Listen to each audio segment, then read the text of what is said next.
Assalamualaikum warahmatullahi wabarakatuh. Saya Meira.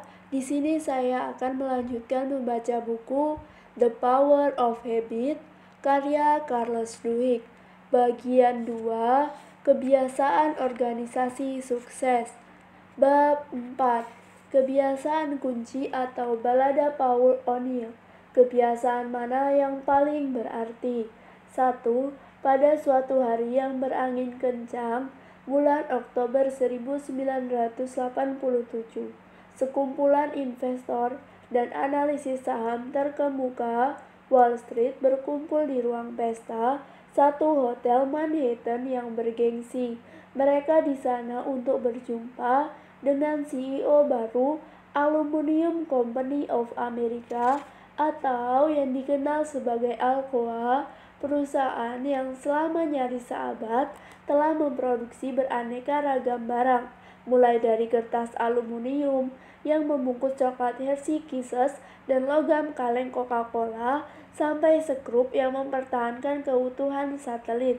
Pendiri Alcoa telah menemukan proses peluburan aluminium seabad sebelumnya, dan sejak saat itu Alcoa telah menjadi salah satu perusahaan yang paling besar di dunia. Banyak orang di antara hadirin yang telah menambahkan jutaan dolar dalam saham Alcoa dan menikmati laba yang lancar. Tapi selama setahun terakhir, para investor mulai menggerutu. Manajemen Alcoa berkali-kali salah melangkah secara gegabah, mencoba berekspansi membuat produk-produk baru sementara para pesaing mencuri pelanggan dan keuntungan mereka. Ada perasaan lega yang sungguh terasa ketika Dewan Komisaris Alcoa mengumumkan bahwa sudah waktunya hadir pemegang tanduk kepemimpinan baru. Namun perasaan lega itu berubah menjadi kegelisahan ketika pilihan Dewan Komisaris diumumkan. CEO baru adalah mantan birokrat pemerintah bernama Paul O'Neill. Banyak orang di Wall Street tak pernah mendengar tentang dia. Sewaktu Alcoa menjadwalkan pertemuan perkenalan di ruang pesta Manhattan ini, setiap investor besar meminta undangan. Beberapa menit sebelum tengah hari, O'Neill diberi kesempatan naik ke panggung. Ia berusia 51 tahun, langsing, dan mengenakan jas abu-abu bergaris putih serta dasi merah. Rambutnya putih dan posturnya tegak bagaikan prajurit. Ia melangkah, mendaki undak-undakan dengan tersenyum hangat. Ia terlihat berwibawa, kukuh, percaya diri, bagaikan seorang eksekutif kepala. Kemudian ia membuka mulut. "Saya ingin membicarakan dengan Anda mengenai keamanan pekerja," ia berkata. Setiap tahun banyak pekerja Alcoa yang cedera sedemikian parah sehingga mereka terpaksa cuti bekerja. Catatan, keselamatan kerja kita lebih baik daripada angkatan kerja Amerika pada umumnya, terutama bila mengingat bahwa para pegawai kita bekerja dengan logam sepanas 1500 derajat dan mesin-mesin yang bisa merenggut lengan orang sampai copot. Tapi itu tidak cukup. Saya berniat menjadikan Alcoa perusahaan paling aman di Amerika.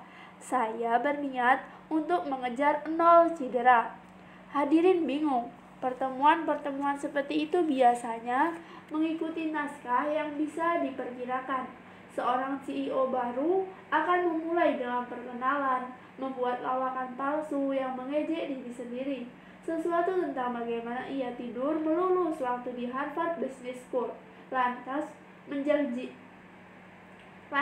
menjanjikan untuk meningkatkan laba dan menurunkan biaya. Berikutnya, ia akan mencela pajak, aturan bisnis, dan terkadang dengan semangat yang sepertinya menunjukkan bahwa ia punya pengalaman langsung di pengadilan perceraian pengacara. Terakhir, pidato akan diakhiri dengan hujanan istilah sinergi, pengetatan, dan kompetisi. Dan sesudahnya semua orang bisa kembali ke kantor, yakin bahwa kapitalisme masih baik-baik saja. O'Neill tidak menyebut apa-apa soal keuntungan. Ia tidak menyinggung soal pajak, tidak ada soal menggunakan alignment untuk meraih keuntungan win-win pasar sinergik. Orang-orang hadir menduga karena pidatonya tentang kesamaan pekerja, O'Neill mungkin pro-regulasi, atau yang lebih parah, seorang demokrat. Sungguh prospek yang menakutkan. Sekarang, sebelum saya lanjutkan, O'Neill berucap, "Saya ingin menunjukkan pintu-pintu keluar darurat di ruangan ini." Ia menunjuk ke bagian belakang ruang pesta. Ada beberapa pintu di belakang, dan seandainya saja terjadi kebakaran atau kondisi darurat lain, Anda harus berjalan dengan tenang keluar, menuruni tangga ke lobi, dan meninggalkan gedung ini. Sunyi. Satu-satunya bunyi yang terdengar adalah dengungan lalu lintas melalui jendela. Keselamatan, pintu darurat. Ini lawakan ya. Salah seorang investor di antara hadirin tahu O'Neill pernah di Washington, D.C. pada tahun 60-an. Pasti pecandu obat nih, pikirnya. Akhirnya ada yang mengangkat tangan dan menanyakan soal inventaris divisi antariksa. Seorang lagi menanyakan mengenai rasio modal perusahaan. "Saya rasa Anda tidak mendengar saya," sahut O'Neill. "Bila Anda ingin memahami kabar Alcoa, Anda perlu melihat angka keselamatan tempat kerja kita. Bila kita menurunkan tingkat cedera, itu bukan karena omong kosong yang terdengar Anda dari CEO-CEO lain. Itu karena orang-orang di perusahaan ini telah bersepakat untuk menjadi bagian sesuatu yang penting. Mereka mengabdikan diri untuk menciptakan kebiasaan yang baik. Keselamatan akan menjadi tanda bahwa kita membuat kemajuan dalam mengubah kebiasaan kita di seluruh lembaga ini. Kita akan dinilai seperti itu." Para investor di ruang itu bergegas keluar ramai-ramai ketika presentasi itu berakhir. Yang satu berlari-lari kecil ke lobi, menemukan telepon umum, dan menelpon 20 klien terbesarnya. Saya bilang, "Dewan mengangkat hippie edan dan dia bakal matikan perusahaan ini." Si investor bercerita kepada saya suruh mereka menjual saham mereka segera sebelum semua orang lain di ruangan itu mulai menelpon klien-klien mereka dan menyuruh jual saham Alcoa juga. Itulah nasihat terburuk yang saya berikan di sepanjang karir saya. Dalam setahun setelah pidato O'Neill, laba Alcoa mencetak rekor tertinggi. Ketika O'Neill pensiun tahun 2000, pendapatan tahunan bersih perusahaan 5 kali lebih besar daripada sewaktu ia tiba, dan kapitalisasi pasarnya telah naik sebesar 27 miliar dolar.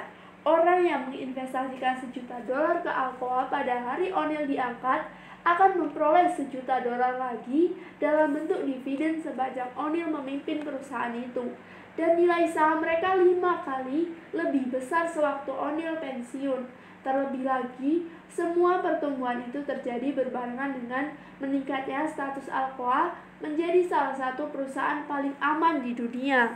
Sebelum O'Neill tiba, nyaris setiap pabrik Alcoa mengalami setidaknya satu kecelakaan per minggu.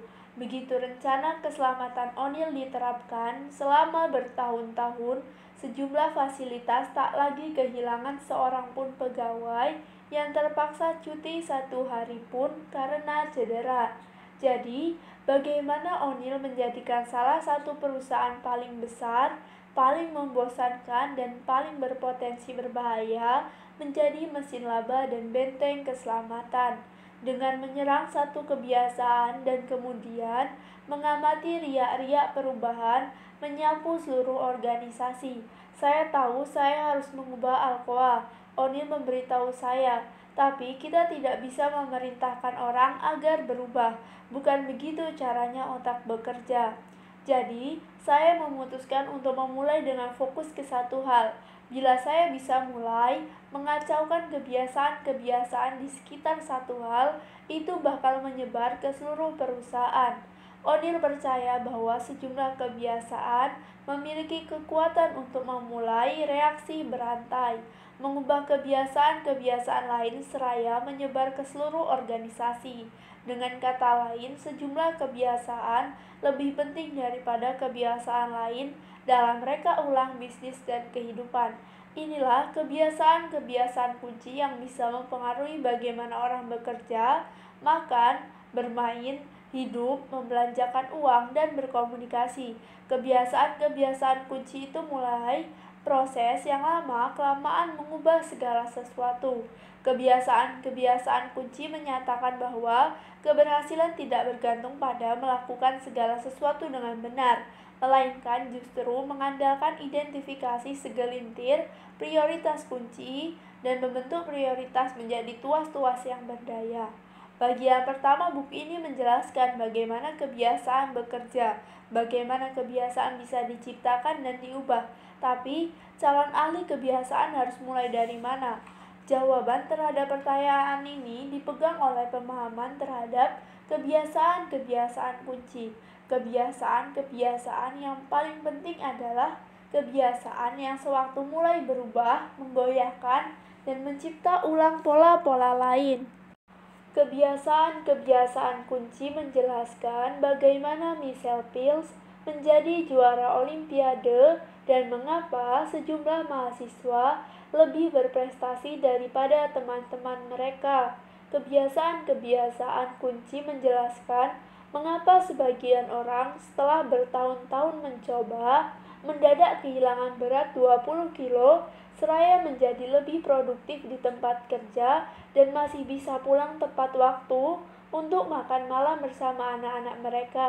Dan kebiasaan-kebiasaan kunci menjelaskan bagaimana Alcoa menjadi salah satu saham berkinerja paling baik di indeks Dow Jones sambil juga menjadi salah satu perusahaan paling aman di bumi.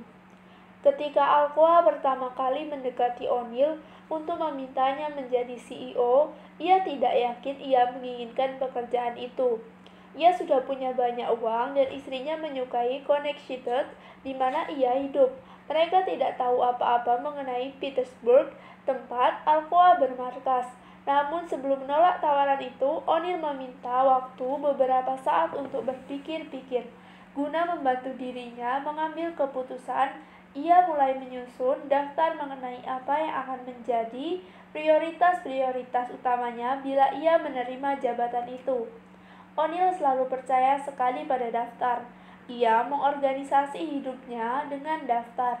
Saat berkuliah di Fresno State, di mana ia menyelesaikan mata-mata kuliahnya yang ia ambil dalam waktu hanya sedikit di atas 3 tahun, sambil juga bekerja 30 jam per minggu, O'Neill telah menyusun daftar hal-hal yang ia harap bisa ia lakukan semasa ia hidup, termasuk di dekat bagian atas, membuat perbedaan setelah lulus pada 1960. Berdasarkan dorongan seorang teman, O'Neill mengambil formulir magang di lembaga federal dan bersama 300.000 orang lain menjalani ujian penerimaan pegawai negeri. 3.000 orang dipilih untuk wawancara. 300 di antara mereka ditawari pekerjaan. O'Neill salah satunya. Ia mulai sebagai manajer pertengahan di Veterans Administration dan diperintahkan mempelajari sistem komputer. Sementara itu, O'Neill terus menulis berbagai daftar, mencatat mengapa sebagian proyek lebih berhasil daripada yang lain, kontraktor mana yang bekerja tepat waktu dan mana yang tidak. Ia naik jabatan setiap tahun, dan sewaktu karirnya meroket di VA, ia menjadi terkenal sebagai orang yang daftar-daftarnya sepertinya selalu mencakup satu poin tajam yang menyelesaikan masalah. Pada pertengahan 1960-an, keterampilan-keterampilan seperti itu sangat dibutuhkan di Washington DC. Robert M.C. Namara baru saja menata ulang Pentagon dengan memperkerjakan sekumpulan ahli matematika, ahli statistika, dan programmer komputer muda. Presiden Johnson ingin juga memperkerjakan orang-orang cerdas. Maka, O'Neill direkrut ke apa yang nantinya dikenal sebagai Office of Management and Budget, salah satu lembaga paling berkuasa di DC dalam suatu dasawarsa. Pada usia 38 tahun, ia dipromosikan menjadi wakil direktur dan tahu-tahu saja menjadi salah satu orang paling berpengaruh di kota itu. Itulah saat pendidikan O'Neill dalam kebiasaan organisasional.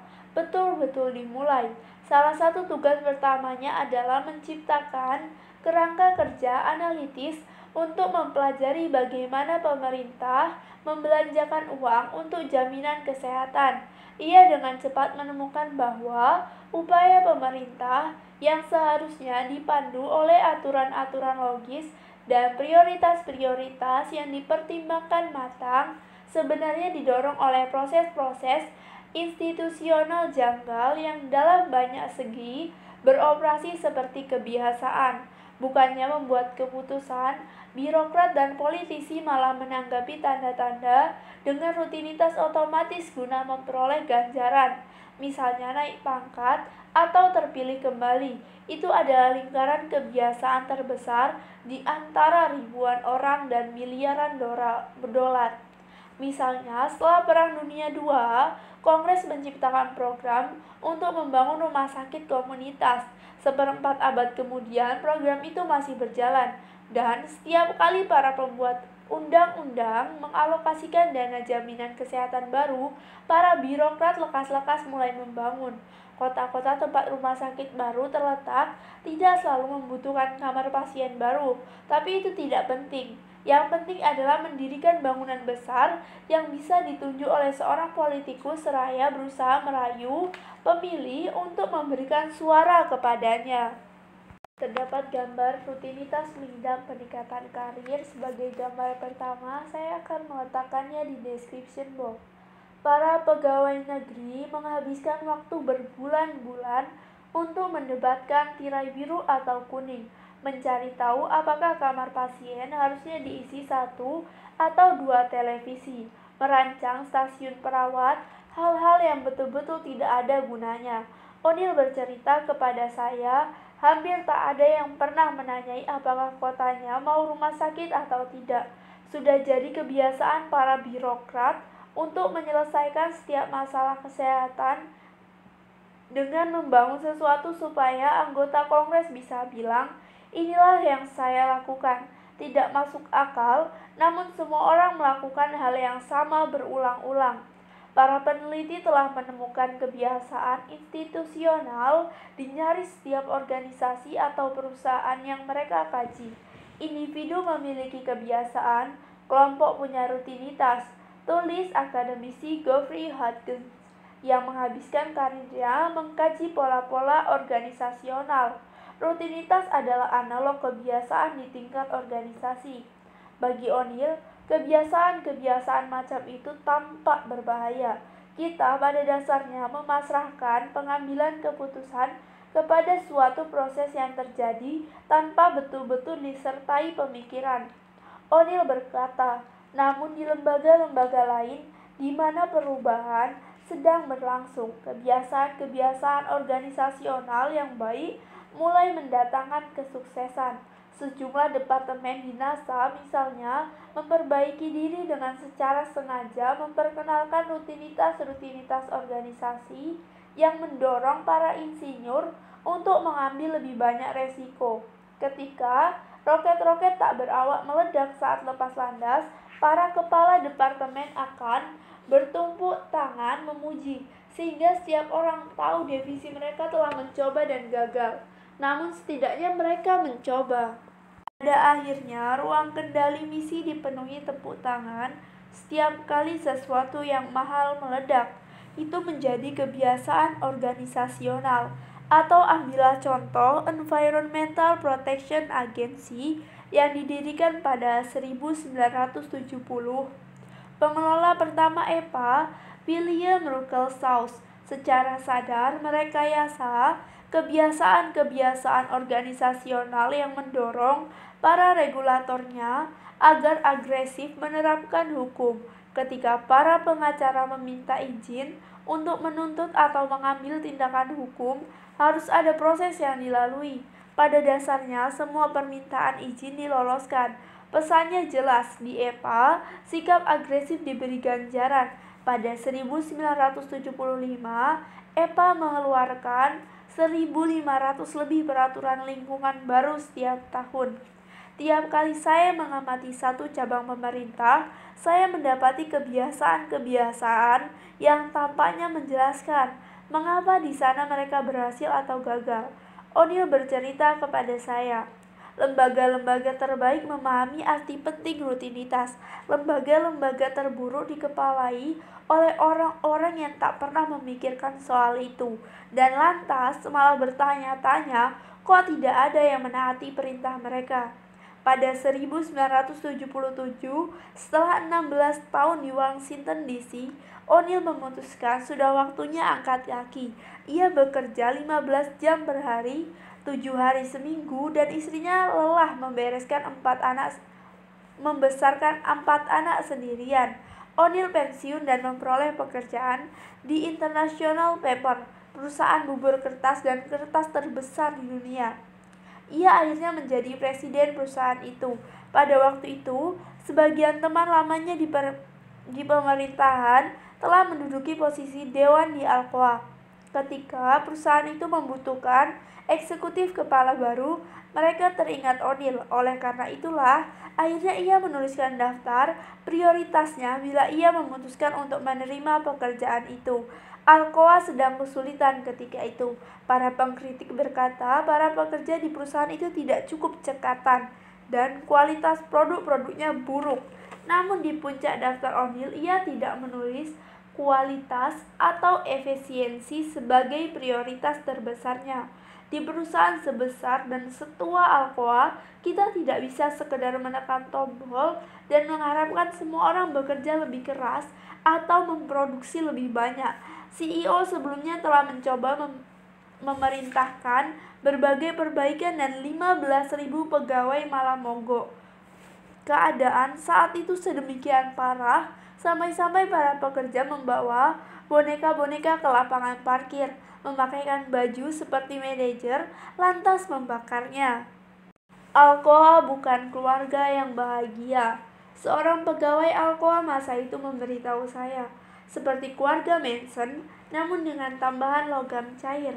O'Neill berpikir bahwa prioritas paling utamanya bila ia menerima tawaran pekerjaan CEO Alcoa adalah sesuatu yang disepakati penting oleh tiap orang, serikat pekerja maupun eksekutif.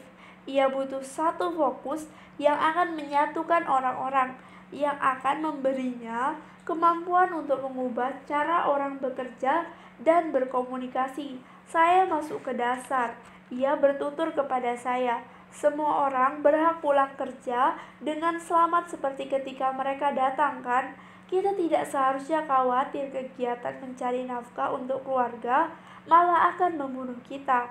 Itulah yang saya putuskan sebagai fokus saya, mengubah kebiasaan keselamatan setiap orang. Di puncak daftarnya, O'Neill menulis keselamatan dan menetapkan tujuan yang mengejutkan, 0 cedera. Bukan 0 cedera pabrik, 0 cedera titik. Itulah komitmennya. Tidak peduli seberapa besar biayanya, O'Neill memutuskan untuk menerima pekerjaan itu.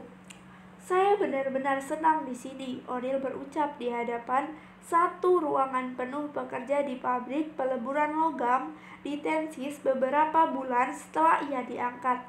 Jalannya tidak selalu mulus. Wall Street masih panik. Serikat pekerja khawatir sejumlah wakil presiden Alcoa sirik karena dilangkahi orang lain dalam memperoleh jabatan utama, dan O'Neill masih saja berbicara tentang keselamatan pekerja.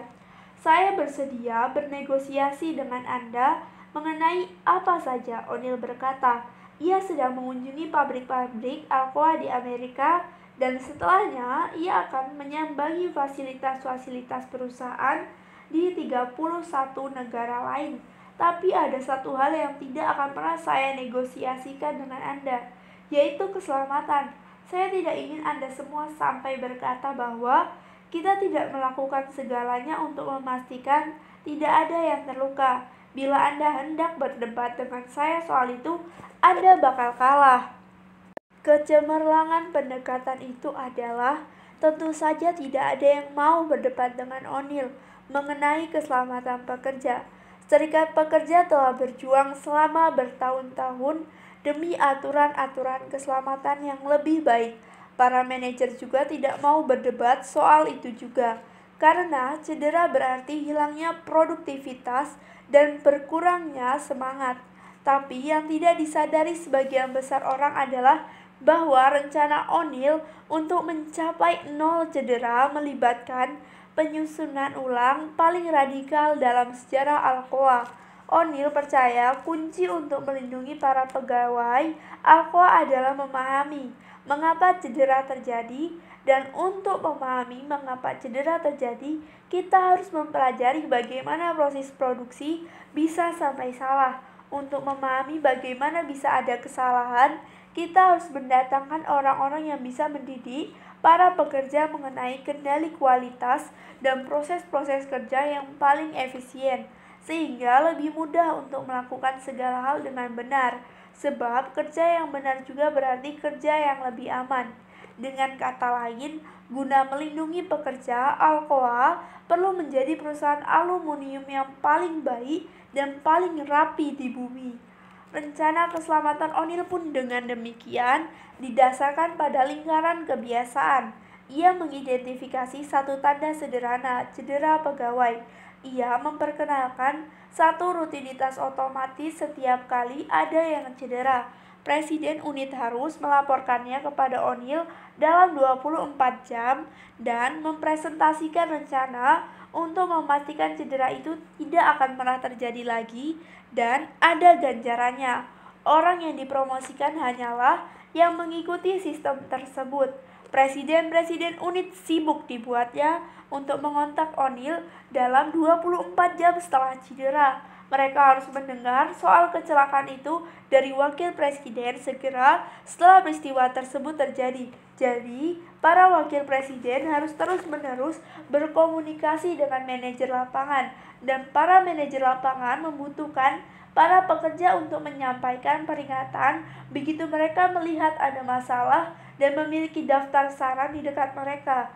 Sehingga bila wakil presiden meminta rencana, sudah ada satu kotak gagasan yang dipenuhi berbagai kemungkinan. Untuk membuat itu terjadi, setiap unit harus membangun sistem komunikasi baru yang mempermudah para pekerja berkedudukan paling rendah untuk menyampaikan gagasan eksekutif ke kedudukan paling tinggi secepat mungkin. Nyaris segala sesuatu tentang hierarki kaku perusahaan itu harus berubah agar bisa mengakomodasi perusahaan keselamatan O'Neill. Ia membangun kebiasaan korporat baru. Terdapat gambar lingkaran kebiasaan institusional Alcoa. Sebagai gambar kedua, saya akan meletakkannya di description box. Seiring berubahnya pola-pola keselamatan Alcoa, aspek-aspek lain perusahaan mulai berubah juga dengan kecepatan mengejutkan. Aturan-aturan yang ditentang oleh serikat pekerja selama bertahun-tahun, misalnya mengukur produktivitas pekerja individual, tahu-tahu saja disetujui, sebab pengukuran-pengukuran itu membantu setiap orang mencari tahu bila ada bagian proses produksi yang kacau dan menimbulkan resiko terhadap keselamatan. Kebijakan-kebijakan yang sejak lama ditentang para manajer, misalnya memberi pekerja otonomi untuk menghentikan pergerakan lini produksi ketika kecepatannya membuat kewalahan, kini diterima, karena itulah cara terbaik mencegah cedera agar tidak terjadi. Perusahaan berubah sangat banyak sehingga sejumlah pegawai mendapati kebiasaan-kebiasaan keselamatan itu menular ke sisi-sisi lain hidup mereka. 2 atau 3 tahun lalu, saya sedang di kantor, melihat ke arah jembatan Main Street dari jendela, dan ada orang-orang di sana yang sedang bekerja tanpa menjalankan prosedur keselamatan yang benar. Kisah Jeff Soki, Direktur Keselamatan Alcoa saat ini. Salah seorang di antara mereka sedang berdiri di puncak pagar pengaman jembatan, sementara satu orang lain memegangi sabuknya. Mereka tidak menggunakan kait atau tali pengaman. Mereka bekerja untuk perusahaan yang tidak ada hubungannya dengan kami. Namun, tanpa pikir-pikir, saya berdiri dari kursi, menuruni 5 tangga, berjalan ke jembatan itu dan berkata kepada orang-orang itu, "Hei, kalian membahayakan nyawa kalian. Kalian harus gunakan sabuk pengaman dan peralatan keselamatan." Para pekerja itu menjelaskan bahwa penyelia mereka lupa membawa peralatan-peralatan itu. Maka Suki menelepon kantor Occupational Safety and Health Administration setempat dan melaporkan si penyelia. Seorang eksekutif lain memberitahu saya bahwa suatu hari ia berhenti di penggalian jalan dekat rumahnya karena mereka tidak punya struktur penyangga dan ia kuliahi setiap orang di sana tentang pentingnya prosedur keselamatan yang benar. Waktu itu akhir minggu dan ia menghentikan mobil dengan anak-anaknya di kursi belakang untuk menguliahi pekerja PU mengenai keselamatan penggalian parit. Tidak wajar, namun itulah intinya. Kami melakukannya tanpa pikir-pikir lagi sekarang. O'Neill tidak pernah menjanjikan bahwa fokusnya terhadap keselamatan pekerja akan meningkatkan keuntungan Alcoa, tapi seiring menyebarnya rutinitas-rutinitas baru yang ia perkenalkan ke seluruh organisasi, biaya turun, kualitas naik, dan produktivitasnya melesat tinggi. Bila logam leleh mencederai pekerja sewaktu terciprat, maka sistem penuangan dirancang ulang sehingga lebih sedikit yang cedera. Itu juga menghemat uang Alcoa karena lebih sedikit bahan mentah yang hilang gara-gara tumpah. Bila ada mesin yang terus-menerus rusak, mesin itu pun diganti, yang berarti lebih kecil resiko ada rongga gigi patah yang melukai lengan pegawai. Itu juga berarti produk-produk yang berkualitas lebih baik, sebab seperti yang ditemukan Alcoa, kerusakan peralatan adalah penyebab utama aluminium berkualitas rendah. Para peneliti telah menemukan dinamika serupa pada berbagai situasi termasuk kehidupan individual. Ambil contoh penelitian-penelitian dari satu dasawarsa terakhir yang mengkaji dampak olahraga terhadap rutinitas harian. Ketika orang mulai berolahraga sebagai suatu kebiasaan, meskipun hanya seminggu sekali, mereka mulai mengubah pola-pola lain yang tak terkait dalam hidup mereka. Seringkali tanpa menyadari, pada umumnya orang-orang yang berolahraga mulai makan dengan lebih baik dan menjadi lebih produktif di tempat kerja.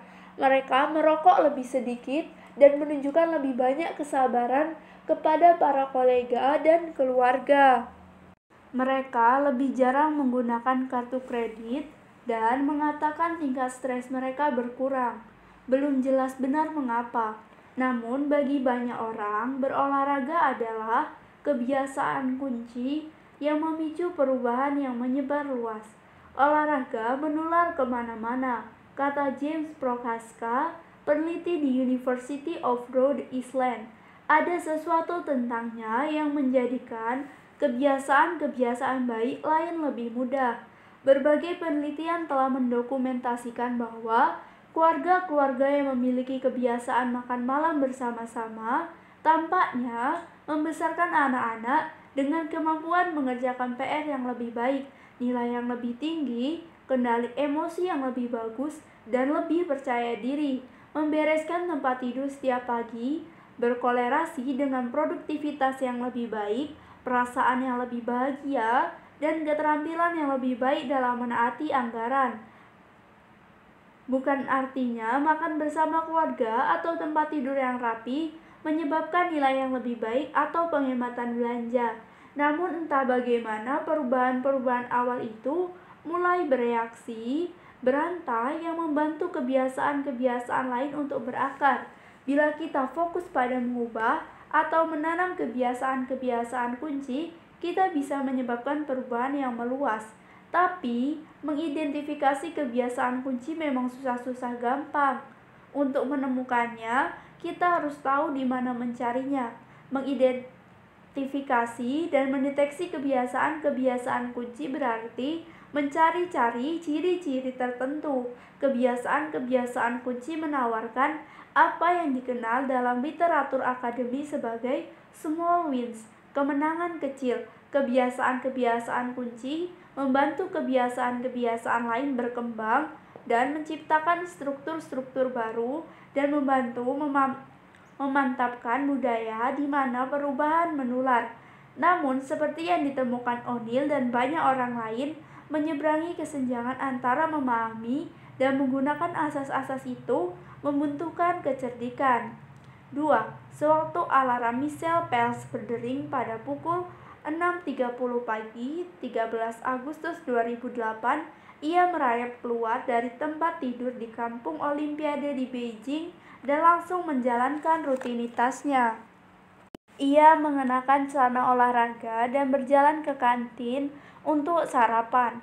Pels telah memenangkan 3 medali emas minggu itu, sehingga total ia telah memperoleh 9 dalam karirnya dan akan berlomba 2 kali hari itu. Pukul 7 pagi ia sudah di kantin, menyantap menu yang ia biasa makan pada hari perlombaan, terdiri atas telur, Haverman, dan 4 minuman energi kocok. Yang pertama, dari 6.000 lebih kalori yang akan ia konsumsi selama 16 jam berikutnya. Perlombaan pertama Pels gaya kupu-kupu 200 meter, nomor yang paling ia kuasai, dijadwalkan digelar pukul 10. 2 jam sebelum pistol aba-aba ditembakkan, ia memulai rangkaian peregangan ototnya. Dimulai dari lengan, kemudian punggung, turun ke pergelangan kaki yang sedemikian luas sehingga bisa menekuk di atas 90 derajat, lebih jauh daripada endpoint seorang balerina. Pukul 8.30, ia masuk ke kolam dan memulai putaran pemanasan pertamanya, 800 meter gaya campuran, diikuti 600 meter menendang-nendang, 400 meter menarik pelampung di antara kaki-kakinya, 200 meter melatih ayunan, dan serangkaian berenang cepat 25 meter untuk meningkatkan laju detak jantungnya. Latihan itu memakan waktu tepat 45 menit. Pukul 9.15, ia keluar dari kolam renang dan mulai mengenakan LZA Racer, pakaian pas tubuh yang sedemikian ketat sehingga perlu 20 menit untuk menarik-nariknya agar terpasang. Kemudian ia mengenakan headphone menutupi telinganya, memutar keras-keras musik hip hop yang biasa ia dengarkan sebelum setiap perlombaan dan menanti. Pels mulai berenang ketika ia berusia 7 tahun, guna membakar sejumlah energi yang membuat ibu dan gurunya kewalahan. Sewaktu seorang pelatih renang lokal bernama Bob Bowen melihat batang tubuhnya panjang, tangan besar dan kaki relatif pendek yang mengurangi tahanan dalam air milik Pels, ia tahu Pels bisa menjadi juara. Namun Pels emosional. Ia sulit menenangkan diri sebelum perlombaan. Orang tuanya dalam proses perceraian, dan ia bermasalah dalam mengatasi stres. Bowman membeli buku tentang latihan relaksasi dan meminta ibu Pels membacakannya keras-keras setiap malam. Dalam buku itu ada kalimat, "Kepalkan tangan kanan Anda erat-erat dan lepaskan." Bayangkan ketegangan itu menghilang, yang membuat setiap bagian tubuh Pels tegang dan rileks sebelum ia jatuh tidur. Bowman percaya bahwa bagi perenang, kunci kemenangan adalah menciptakan rutinitas-rutinitas yang benar. Bowman tahu Pels memiliki fisik yang sempurna sebagai perenang, tapi setiap orang yang akhirnya berkompetisi di Olimpiade memiliki otot-otot yang sempurna. Bowman juga bisa melihat bahwa Pels, meskipun masih muda, mempunyai kapasitas untuk terobsesi yang menjadikan ia atlet ideal. Tapi semua olahragawan elit adalah orang-orang yang obsesif. Yang bisa Bowman berikan kepada Pels yang kelak membuat ia unggul dari para pesaing lain adalah kebiasaan-kebiasaan yang akan menjadikan ia perenang dengan mental tertangguh di kolam. Ia tidak perlu mengontrol setiap aspek kehidupan Pels. Yang ia butuhkan hanyalah mengincar segelintir kebiasaan spesifik yang tidak ada hubungannya dengan berenang, namun ada kaitannya dengan segala sesuatu demi menciptakan pola pikir yang benar. Ia merancang serangkaian perilaku yang Pels bisa gunakan agar bisa lebih tenang dan terfokus sebelum setiap lomba, guna menemukan keunggulan-keunggulan kecil yang bakal menjadi penentu dalam cabang olahraga di mana kemenangan bisa terjadi dalam selisih beberapa milidetik. Ketika Pels masih remaja misalnya, pada akhir setiap latihan, Bowman akan menyuruhnya pulang dan menonton rekaman video, tonton sebelum tidur dan ketika bangun. Rekaman video itu bukan sungguhan, melainkan lebih merupakan visualisasi mental suatu perlombaan yang sempurna. Setiap malam sebelum tidur dan setiap pagi ketika terbangun, Pels membayangkan dirinya melompat dari blok kolam renang dan dalam gerakan lambat berenang tanpa cacat.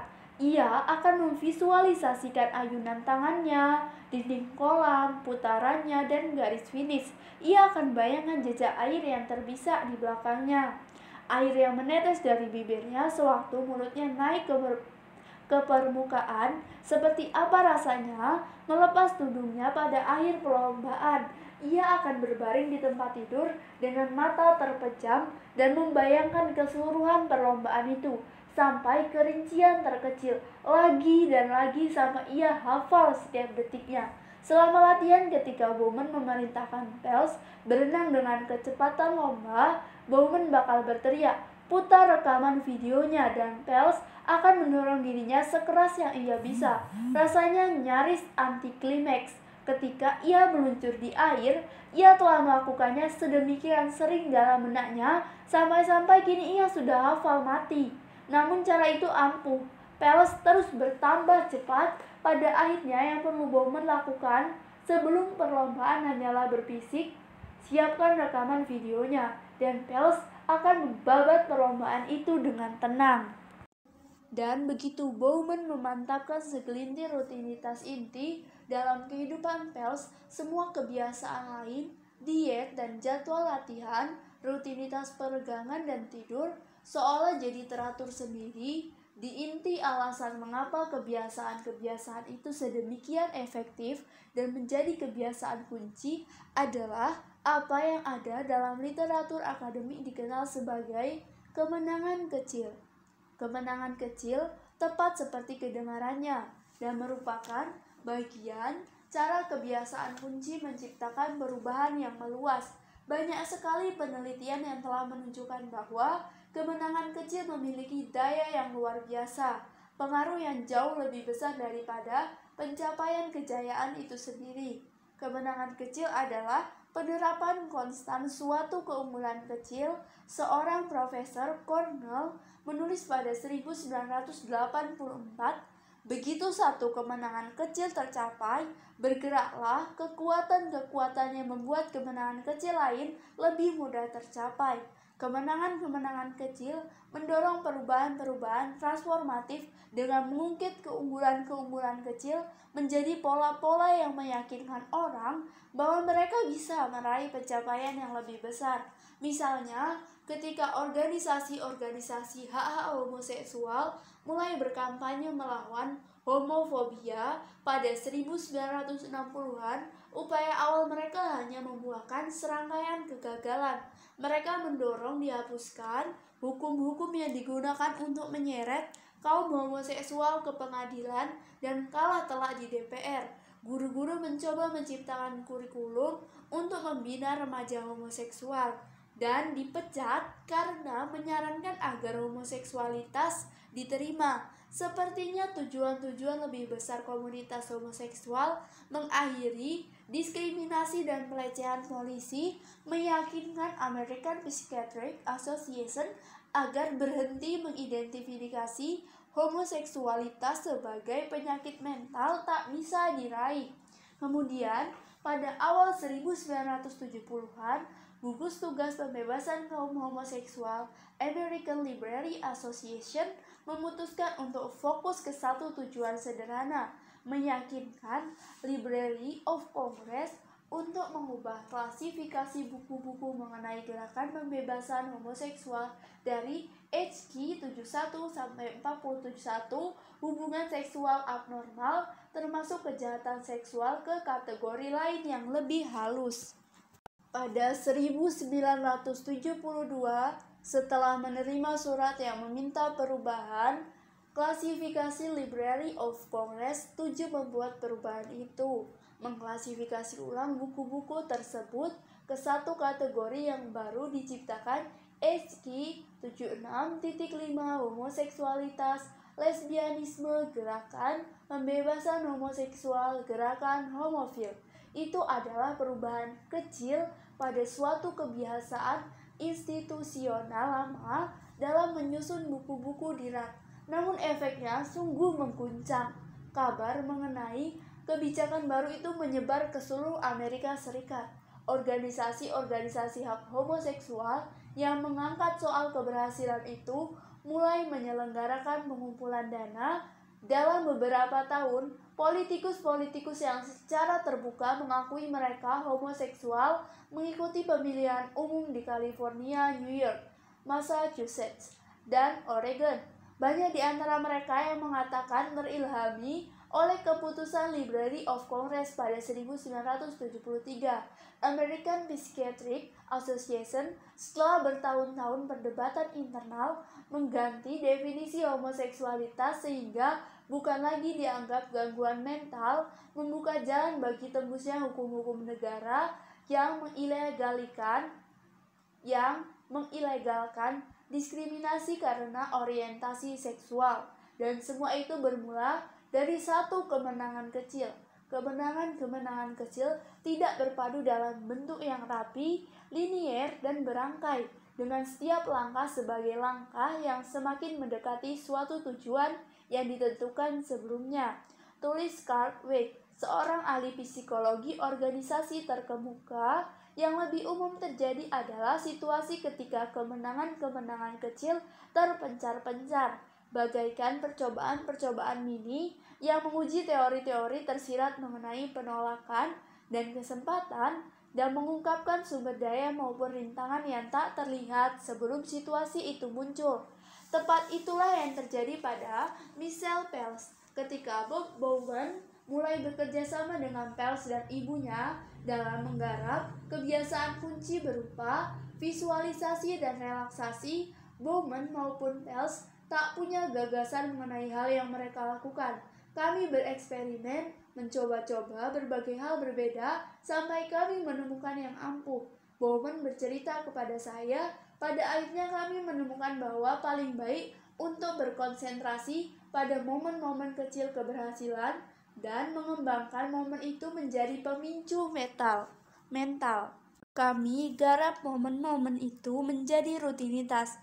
Ada serangkaian hal yang kami lakukan sebelum setiap perlombaan yang dirancang agar Michelle merasa sedang membangun kemenangan. Bila Anda tanya Michelle apa yang terjadi dalam benaknya sebelum perlombaan, ia akan menjawab, ia tidak benar-benar memikirkan apapun. Ia hanya mengikuti program. Tapi itu tidak benar. Yang terjadi adalah kebiasaan-kebiasaannya mengambil alih ketika tiba saatnya perlombaan. Rencananya sudah berlangsung lebih daripada setengah jalan dan dia sudah menang dalam setiap langkah. Seluruh peregangan berlangsung seperti yang ia rencanakan. Putaran pemanasan tepat seperti yang ia visualisasikan. Headphone-nya memainkan tepat apa yang ia harapkan. Perlombaan sesungguhnya hanyalah satu langkah lain dalam pola yang telah dimulai sebelumnya pada hari itu, dan hasilnya tak lain tak bukan adalah kemenangan. Menang hanyalah hasil yang wajar. Kembali ke Beijing pukul 9.56 pagi, 4 menit sebelum perlombaan dimulai, dan Pels berdiri di belakang blok startnya, sedikit melompat-lompat sambil berjincit. Ketika pembaca pengumuman menyebutkan namanya, Pels melangkahkan naik ke blok start seperti yang selalu ia lakukan sebelum perlombaan, dan kemudian turun lagi seperti yang ia selalu lakukan juga.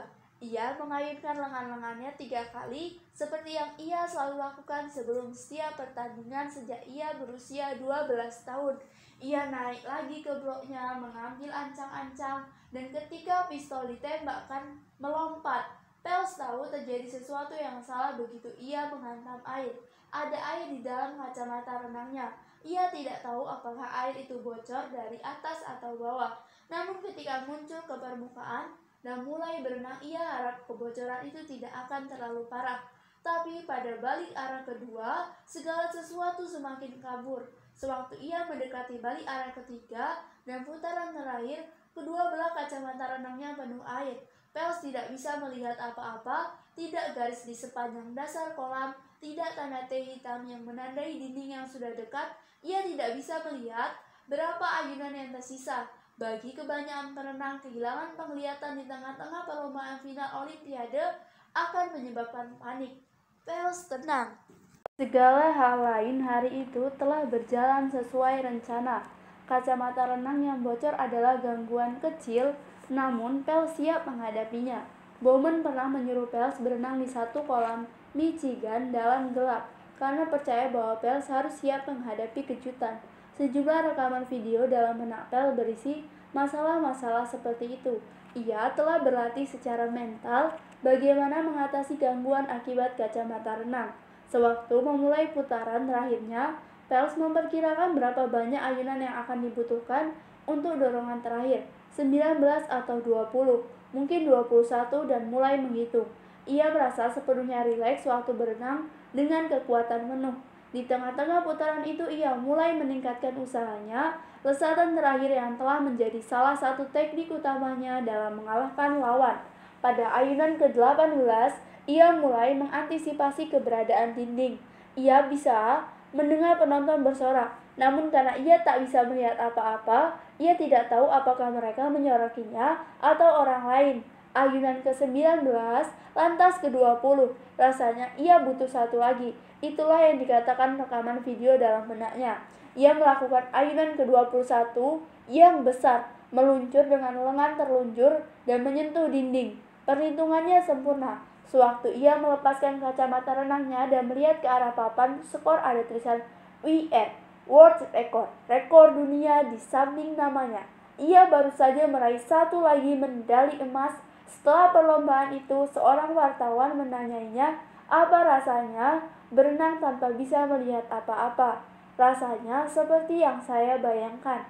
Pels menjawab, itu adalah satu kejayaan tambahan ke dalam hidup yang penuh kemenangan kecil. 6 bulan setelah Paul O'Neill menjadi CEO Alcoa, ia mendapat panggilan telepon pada tengah malam. Yang menelpon adalah seorang manajer pabrik di Arizona. Panik, mengatakan bahwa satu mesin ekstrusi aluminium digunakan untuk mencetak batangan aluminium berhenti beroperasi dan bagaimana salah satu pekerja, seorang laki-laki muda yang baru bergabung dengan perusahaan mereka beberapa minggu sebelumnya, yang menginginkan pekerjaan itu karena menawarkan jaminan kesehatan bagi istrinya yang sedang hamil, mencoba melakukan perbaikan. Ia melompati tembok pengaman kuning yang mengelilingi mesin itu dan berjalan melintasi rongga mesin. Ada sepotong aluminium yang tersangkut di engsel sebatang lengan ayun mesin sepanjang 6 kaki. Si pekerja muda menarik potongan aluminium itu sampai terlepas. Mesin itu pun kembali bekerja. Di belakang si pekerja, lengan mesin mulai berayun lagi ke arah kepalanya. Kepala si pekerja remuk terhantam lengan itu. Ia tewas seketika. 14 jam kemudian, O'Neill memerintahkan semua eksekutif pabrik, juga para pejabat tinggi Alcoa di Pittsburgh untuk menggelar rapat darurat. Selama sebagian besar hari itu, mereka dengan seksama melakukan reka ulang kecelakaan itu dengan berbagai diagram dan menonton rekaman video berulang-ulang. Mereka mengidentifikasi lusinan kesalahan yang turut andil menyebabkan kematian laki-laki itu, termasuk 2 manajer yang melihatnya melompati tembok pengaman namun tidak menghentikannya. Program pelatihan yang tidak menekankan kepada laki-laki itu bahwa ia tidak akan disalahkan bila proses produksi terhenti. Kurangnya instruksi bahwa ia harus mencari manajer sebelum mencoba memperbaiki sendiri, dan ketiadaan sensor untuk segera otomatis mematikan mesin bila ada yang melompat ke dalam rongga. Kita membunuh orang ini, O'Neill yang bermimik suram berkata kepada para peserta rapat. Ini kegagalan saya sebagai pemimpin. Saya menyebabkan kematiannya, dan ini kegagalan Anda semua dalam rantai komando. Para eksekutif di ruangan itu terperanjat. Tentu saja yang terjadi adalah kecelakaan tragis. Tapi kecelakaan tragis adalah bagian kehidupan di Alcoa. Alcoa adalah perusahaan raksasa dengan para pegawai yang menangani logam membara dan mesin-mesin yang berbahaya. Paul datang sebagai orang luar, dan ada banyak yang skeptis sewaktu ia berbicara tentang keselamatan. Kata Bill O'Rourke, seorang eksekutif tinggi. Kami pikir paling-paling hal itu berlangsung beberapa minggu. Lantas ia akan mulai fokus ke hal lain. Namun rapat itu betul-betul mengguncangkan setiap orang. Ia serius mengenai keselamatan, cukup serius sampai bermalam-malam. Ia tidak bisa tidur karena memikirkan seorang pegawai yang tak pernah ia jumpai. Waktu itulah berbagai hal mulai berubah. Dalam seminggu setelah pertemuan itu, semua pagar pengaman di pabrik-pabrik Alcoa dicat ulang dengan warna kuning cerah dan kebijakan-kebijakan baru diterapkan. Para manajer memberitahu para pegawai agar jangan sungkan menyarankan perawatan secara proaktif dan aturan-aturan ditegaskan agar tidak ada yang mencoba-coba perbaikan yang tidak aman. Ketelitian yang tersulut kembali itu mendatangkan penurunan tingkat kecelakaan mencolok dalam jangka pendek. Alcoa mengalami kemenangan kecil. Kemudian O'Neill menerkam, "Saya ingin memberi selamat kepada setiap orang karena menurunkan jumlah kecelakaan. Meskipun untuk 2 minggu saja," ia menulis dalam satu memo yang disebarkan ke seluruh perusahaan. "Kita merayakan bukan karena menaati aturan atau mengurangi angka kecelakaan. Kita seharusnya merayakan karena kita menyelamatkan nyawa orang." Para pekerja menyalin catatan itu dan menempelkannya di loker mereka. Seorang menggambar lukisan mural yang menampilkan O'Neill di salah satu tembok pabrik peleburan dengan kutipan dari memo tersebut diterangkan di bawahnya. "Seperti rutinitas Michelle Pills yang tidak ada kaitannya dengan berenang, namun berkaitan dengan segala tentang kesuksesannya, maka upaya-upaya O'Neill pun mulai membengkak menjadi perubahan-perubahan yang tidak ada kaitannya dengan keselamatan, namun tetap saja transformatif." Saya berkata kepada para pegawai upahan, "Kalau manajemen Anda tidak peduli masalah keselamatan, telepon saya saja di rumah. Ini nomor saya." O'Neill bercerita kepada saya. Para pekerja mulai menelpon, namun mereka bukan mau berbicara soal kecelakaan. Mereka ingin membicarakan beraneka macam gagasan hebat. Pabrik Alcoa yang memproduksi dinding aluminium untuk rumah misalnya bertahun-tahun kesulitan karena para eksekutif mencoba mengantisipasi warna-warna yang populer dan malah selalu salah menebak. Mereka akan membayar jutaan dolar karena para konsultan untuk memilih warna-warna cat, dan 6 bulan kemudian gedung akan disarati kuning matahari dan mendadak saja kehabisan hijau pemburu yang amat diminati. Suatu hari seorang pegawai tingkat rendah mengajukan saran yang langsung sampai ke manajer umum. Bila semua mesin cat ditaruh berdekatan, mereka bisa mengganti campuran pigmen cat dengan lebih cepat dan menjadi lebih cekatan dalam menanggapi perubahan permintaan pelanggan. Dalam setahun, laba dari dinding aluminium berlipat 2. Kemenangan-kemenangan kecil yang bermula dari fokus O'Neill terhadap keselamatan menciptakan iklim yang memunculkan berbagai macam gagasan baru. Ternyata orang itu sudah 10 tahun menyarankan gagasan cat ini, namun tak pernah memberitahu pihak manajemen. Seorang eksekutif Alcoa bercerita kepada saya. Kemudian ia berpikir, karena kami terus-menerus meminta rekomendasi mengenai keselamatan, mengapa tidak memberitahukan tentang gagasan lain ini? Dia seperti memberi kami nomor lotre yang menang undian. 3. Ketika Paul O'Neill muda bekerja untuk pemerintah dan menciptakan kerangka kerja guna menganalisis pembelanjaan federal untuk jaminan kesehatan.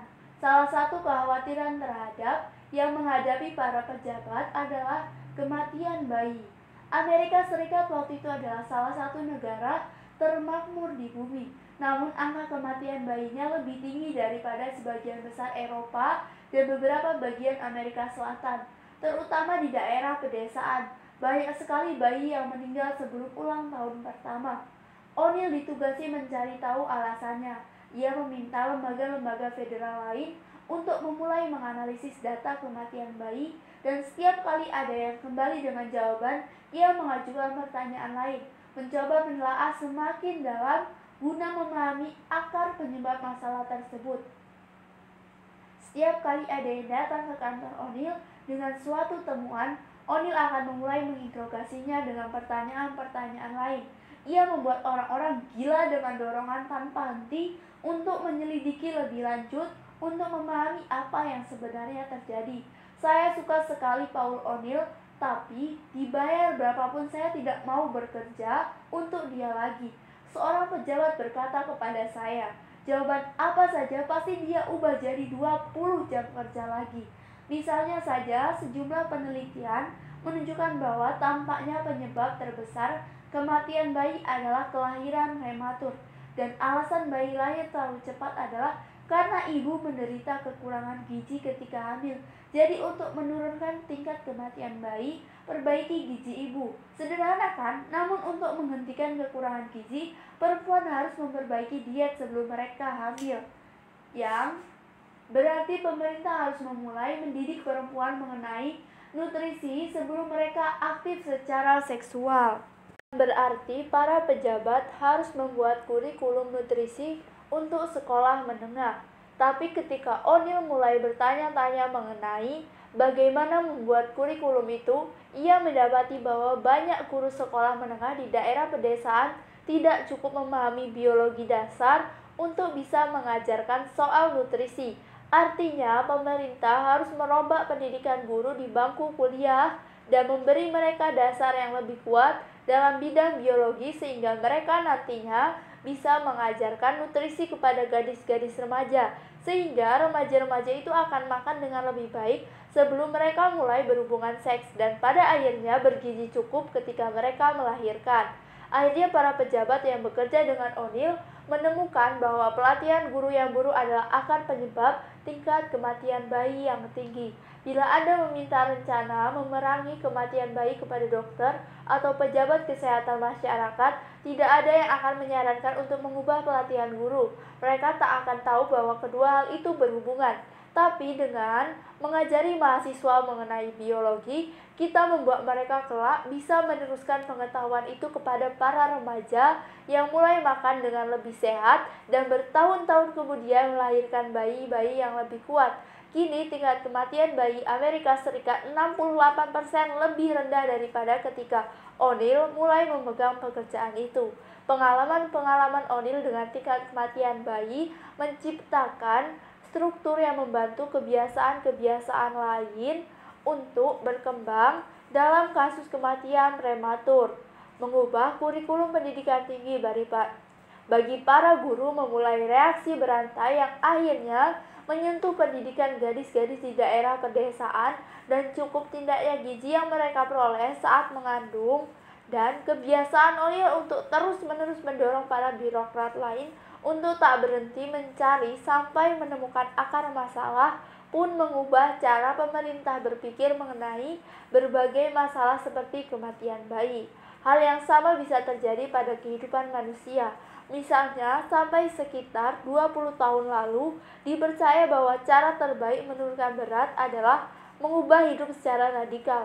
Dokter akan memerintahkan pasien pengidap obesitas untuk berdiet ketat dan menyuruh mereka ikut latihan kebugaran, menghadiri sesi konseling teratur, terkadang setiap hari, dan mengubah rutinitas harian mereka dengannya, misalnya menggunakan tangga alih-alih menggunakan lift.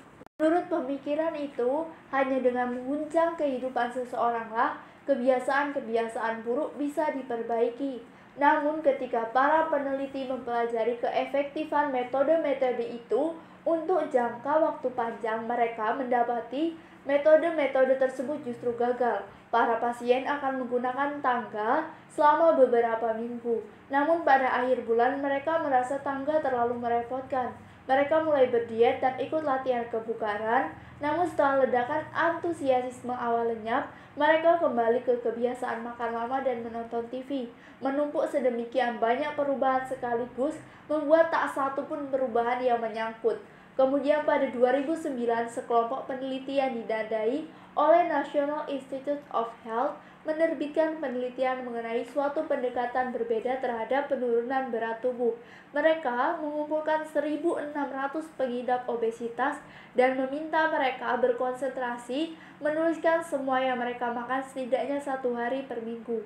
Pada awalnya hal itu sudah dilakukan.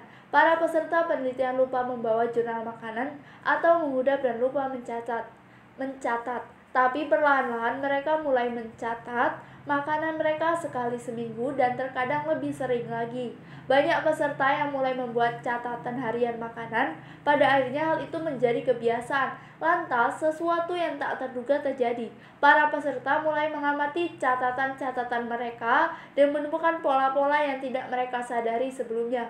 Sebagian menyadari bahwa mereka tampaknya selalu mengudak pada sekitar pukul 10 pagi, sehingga mereka mulai menyiapkan apel atau pisang di meja untuk kudapan menjelang siang. Yang lain mulai menggunakan jurnal mereka untuk merencanakan menu, dan ketika tiba waktunya makan malam, mereka menyantap hidangan sehat yang telah mereka tulis, bukan makanan sampah dari kulkas. Para peneliti tidak menyarankan perilaku-perilaku tersebut kepada mereka. Mereka hanya meminta setiap orang menuliskan apa yang mereka makan sekali seminggu. Namun kebiasaan kunci ini, menulis jurnal makanan, menciptakan struktur yang membantu kebiasaan-kebiasaan lain berkembang. Setelah 6 bulan penelitian itu berlangsung, orang-orang yang rajin menulis catatan harian makanan berat, badannya turun 2 kali lebih banyak daripada orang-orang lain. Setelah beberapa lama, jurnal itu jadi teringat terus. Salah seorang di antara mereka berturut kepada saya. Saya mulai memikirkan hidangan dengan berbeda. Jurnal itu memberi saya sistem untuk memikirkan soal makanan tanpa menjadi depresi. Sesuatu yang serupa terjadi di Alcoa ketika O'Neill mengambil alih tampuk kepemimpinan. Seperti yang juga jurnal makanan menyediakan struktur bagi kebiasaan-kebiasaan lain untuk berkembang, kebiasaan-kebiasaan keselamatan O'Neill menciptakan atmosfer yang memunculkan perilaku-perilaku lain. Pada awalnya, O'Neill mengambil langkah tak biasa yang memerintahkan kantor-kantor Alcoa di seluruh dunia untuk saling terhubung dalam satu jejaring elektronik. Itu terjadi pada awal 1980-an, ketika komputer-komputer orang belum umum terhubung ke jejaring internasional yang besar. O'Neill menjustifikasi perintahnya dengan menyatakan bahwa menciptakan sistem data keselamatan waktu nyata yang dapat dimanfaatkan para manajer untuk berbagi saran itu penting. Sebagai hasilnya, Alcoa mengembangkan salah satu sistem surat elektronik korporat skala dunia sungguhan yang pertama. O'Neill membuka surat elektroniknya setiap pagi, mengirimkan pesan untuk memastikan semua orang juga membuka surat masing-masing. Pada awalnya, jejaring itu digunakan terutama untuk membahas masalah-masalah keselamatan. Kemudian, ketika kebiasaan berkirim surat elektronik telah menjadi lebih tertanam dan nyaman, mereka mulai membuat berbagai informasi mengenai segala macam topik lain, misalnya kondisi pasar setempat, kuota penjualan, dan masalah bisnis. Misalnya, para eksekutif tingkat tinggi diminta setiap Jumat mengirimkan laporan yang bisa dibaca siapapun di perusahaan itu. Seorang manajer di Brazil memanfaatkan jejaring itu untuk mengirimkan data perubahan harga baja kepada seorang kolega di New York. Seorang manajer New York menerima informasi itu dan dengan cepat mendatangkan laba bagi Alcoa di Wall Street. Dalam waktu tak lama, semua orang telah menggunakan sistem ini untuk berkomunikasi tentang segala hal. Saya mengirimkan laporan kecelakaan saya dan saya tahu semua orang lain membacanya. Jadi saya pikir mengapa tidak mengirimkan informasi harga atau laporan pengawasan terhadap perusahaan lain, tutur seorang manajer kepada saya. Kami seperti dapat senjata rahasia. Para pesaing tak bisa menemukan cara kami melakukan semua itu. Ketika internet sudah marak, Alcoa berada di posisi sempurna untuk memetik manfaatnya. Kebiasaan kunci O'Neill keselamatan pekerja telah menciptakan landasan yang mendorong praktik lain surat elektronik bertahun-tahun mendahului para pesaingnya. Pada 1996, Paul O'Neill telah berada di Alcoa selama nyaris 1 dasawarsa. Kepemimpinannya telah dipelajari oleh Harvard Business School dan Kennedy School of Government. Ia secara teratur disebut-sebut sebagai calon berpotensi untuk memegang jabatan Menteri Perdagangan atau Menteri Pertahanan.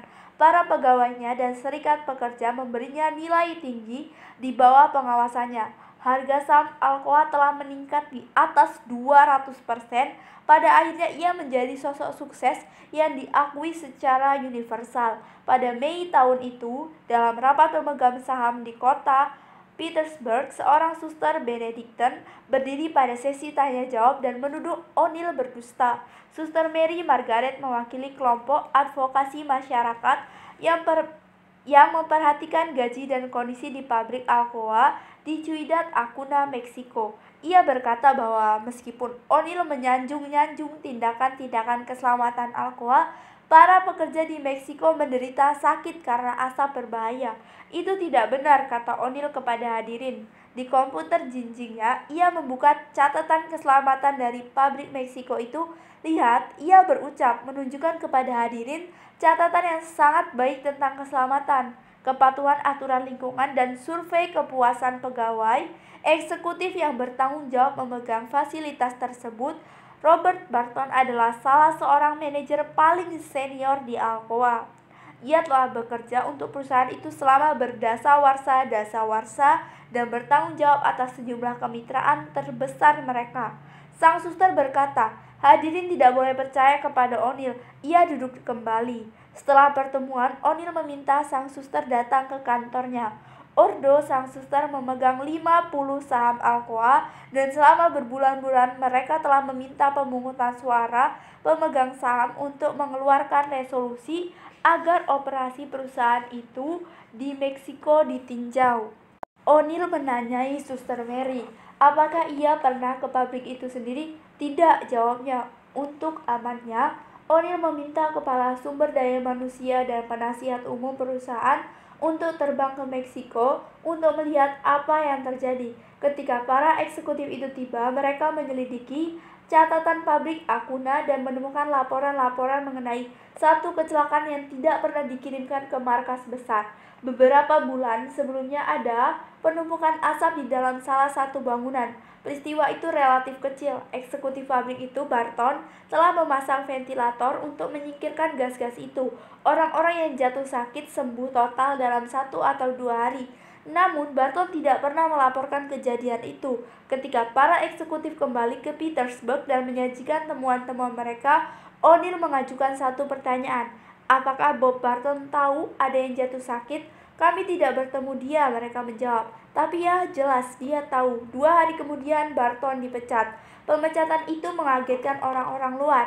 Barton pernah disebutkan dalam satu artikel sebagai salah seorang eksekutif paling berharga di Alcoa. Perginya Barton merupakan pukulan bagi sejumlah perusahaan patungan penting. Tapi di dalam Alcoa tak seorang pun yang terkejut. Hal itu dianggap sebagai akibat wajar budaya yang telah dibangun O'Neill. Barton memecat dirinya sendiri. Salah satu koleganya memberitahu saya, tidak ada pilihan lain. Inilah cara terakhir kebiasaan-kebiasaan kunci mendorong perubahan yang meluas, menciptakan budaya di mana nilai-nilai baru tertanam kuat. Kebiasaan kunci menjadikan pilihan berat. Misalnya memecat eksekutif tinggi lebih mudah sebab ketika orang itu melanggar budaya, jelaslah mereka harus angkat kaki. Terkadang budaya-budaya itu mewujudkan diri dalam konstata khusus yang penggunaannya sendiri menjadi kebiasaan yang mengidentifikasikan suatu organisasi. Di Alcoa misalnya ada program inti dan filosofi keselamatan. Frase-frase yang bertindak seperti koper berisi percakapan-percakapan menyeluruh tentang prioritas, tujuan, dan cara berpikir. Mungkin di perusahaan lain sulit untuk memecat seseorang yang telah begitu lama bekerja. O'Neill berkisah kepada saya, buat saya tidak, kan jelas nilai-nilai apa yang kami terapkan. Barton dipecat karena ia tidak melaporkan insiden itu, sehingga orang lain tidak dapat kesempatan untuk belajar dari insiden. Tidak berbagi kesempatan belajar adalah dosa besar. Budaya tumbuh dari kebiasaan-kebiasaan kunci dalam setiap organisasi, terlepas dari apakah para pemimpin menyadarinya atau tidak.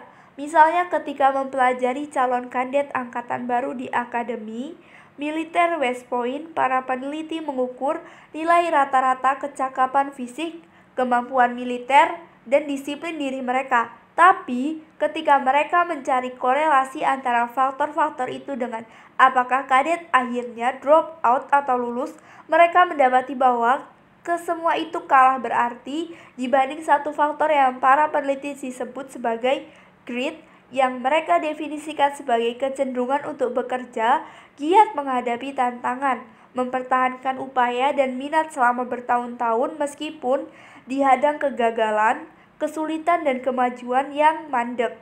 Yang paling menarik mengenai grit adalah bagaimana grit timbul.